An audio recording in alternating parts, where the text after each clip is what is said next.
எப்பெல்லாம் நமக்கு மனசோர்வு உடல் சோர்வு அப்படிங்கிறது தோணுதோ அப்பெல்லாம் முருகனுடைய திருவுருவத்தை அப்படி கண்ணு முன்னாடி கொண்டு வந்து பாருங்க. எந்த சோர்வுமே இருக்காது, எல்லாமே பறந்து போயிடும். வறுமை நீங்குவதற்கான வழிபாடு. நம்மிடத்திலே செல்வம் அப்படிங்கிறது சேர வேண்டும் அப்படிங்கிறத அருணகிரிநாத சுவாமிகள் மிக அழுத்தம் திருத்தமாக முருகன் கிட்ட விண்ணப்பம் பண்ற. சிவமாதுடனே அனுபோகமதாய் அப்படின்னு ஆரம்பிச்சு அதுல அழகா திருப்புகழ பாடிக்கிட்டே வர்றவரு இந்த வறுமை அப்படிங்கறத எப்படி குறிப்பிடுறாரு பாருங்க. கடையே மிடி தூள்பட நோய் விடவே கனல் மால் வரை சேர் பெருமாளே அப்படின்னு இந்த திருப்புகழ நிறைவு செய்கின்றார். வறுமை என்கின்ற நோய் என்னை விட்டு நீங்கணும் அப்படின்னு சொல்றார் அருணகிரிநாதர்.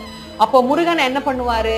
வறுமையை எரிச்சு சாம்பலாக்கி விட்ட நமக்கு ஏற்பட்டு இருக்கக்கூடிய தீவினைகள் அத்தனையும் மொத்தமாக எரித்து சாம்பலாக்கி நல்வினைகளை நமக்கு அதிக